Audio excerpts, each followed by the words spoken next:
Hey everyone and welcome back. Today I'm going to be doing a flip through of my 2022 setup. For those of you who are new, my name is Shona and thank you for joining me today. For those who are coming back, welcome and thank you. I have decided to start 2022 with a brand new bullet journal. This is the Suki Cup of Galaxy limited edition journal. My favourite thing about this journal is the holographic teacup and page edges. I could watch these shimmer in the light all day. I decided to stick with the A5 size, and this notebook has 160 GSM pages.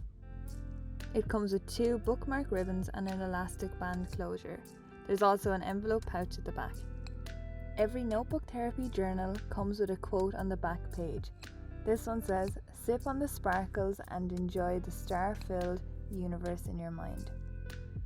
If you want to find out more about this journal, I'm in the middle of making an unboxing video, so make sure you subscribe and hit the notification bell so you can be notified when this video goes live.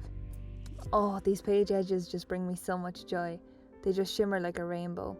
I feel like every time I'm sad, I'm just going to be picking up my notebook, going to the window and waving it around in the sunlight. A little bit something like that. Okay, so let's jump right into this video for my 2022 bullet journal setup. This front page has a space for your name, but I wanted to make mine a little bit bigger. So I've decided to write it underneath the space provided. I'm obsessed with this font and I think it looks so fancy and elegant.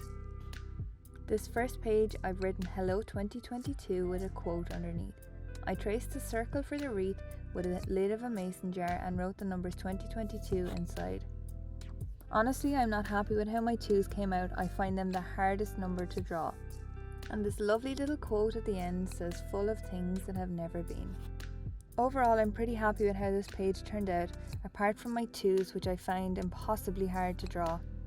My plan is to use these 3 different fonts throughout my diary for the year. So as you can see on this next page, I've decided to use this cursive font for all of my headings. My first page is my key page. A task gets marked with a dot. Once completed, it gets an X through it. Once it's moved forward, a forward arrow, and if it's cancelled, a line through. Events get an open circle, a note, a dash. Something of note gets a star. A birthday gets a little present. A bill, a $sign, and an anniversary, a love heart. These pencil marks are for a border that I'm still undecided on whether to add. Moving on to my guidelines page, I've marked out the amount of boxes that go down and across each page. I've also drawn out some boxes that I use in most of my popular spreads, making sure to add in the rounded corners on my weekly lists. I've also made sure to add in how many boxes up or across some of these boxes are in the spreads. Next up is the future log. This is not a spread that I used very much last year, but I'm hoping to change that this year. I'm hoping this layout that I've chosen will help me achieve that. I've written the dates out for each month and left space underneath to write in the events or tasks for that month. I love how this page looks and I honestly don't want to write anything in there to ruin it. Next up is a spread I've called Quirky Calendar. This is to track important things like World Nutella Day and Static Electricity Day. These things were listed in a planner that I had a few years ago that I decided to hold on to so I could add it to my journal this year. Let's face it, this is probably the most important spread in my journal. I mean, I wouldn't want to forget about World Waffle Day, would I? Now onto something a little more serious. This is my social media tracker for YouTube, Instagram and TikTok. I've marked out all of the months along the bottom and will track my number of followers at the end of each month. To make sure my writing was in a straight line for these, I drew a line from one edge to the other and then just wrote my writing along the middle. This opposite page is where I can jot down any video ideas I have. I'll just write them all down in a list along this page. This next spread is for my schedules. I haven't quite decided how I want to lay these out, but I know I want to record my posting schedule on one side and my recording and editing schedule on the other. The inspiration for this next spread came from Riley Autumn, and I'll make sure to link her account below.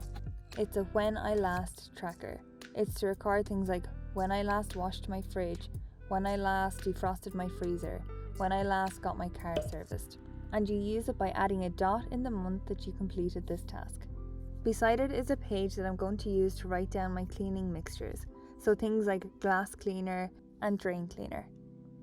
I think this next spread is one of my favourites. It's where I'm going to record my TV shows and movies to watch and my books to read and to listen to. This is another one I know I won't want to ruin by writing in it. Does that ever happen to any of you, or am I just alone and crazy in this world of not wanting to write in the journal I've just created? Next up is another simple one. It's just places to go and things to do.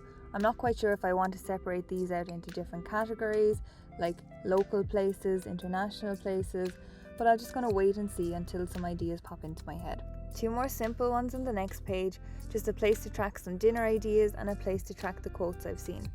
I'm a divil for screenshotting quotes from Instagram and then just completely forgetting about them, spending 10 minutes then scrolling to try and find an inspirational quote as I set up a new spread and just settling on something that I've already used. My plan is to write down quotes as soon as I see them, that way I can just flip back and reference them when I need to add a quote to a spread. And finally, my last spread, and this one I cannot wait to start using. It's for overheard conversations that you just find hilarious. Moving swiftly from hilarious to cute, how adorable is this bookmark that came with the journal? This back part looks like the teabag tag that's hanging out from the cup on the front cover. And I've just noticed that the moon is actually inside of the teabag tab on the front, so this is definitely the teabag from the cup on the front cover. A huge shout out to Notebook Therapy for nailing it on these small details. And I hope that you think I nailed the details in my spreads. I also hope that I've given you some inspiration or some spreads that you want to include in your own journal. Make sure to check out my Instagram page too, so you can see these spreads in closer detail. I really hope you enjoyed this video. Please let me know what your favourite spread was in the comments below.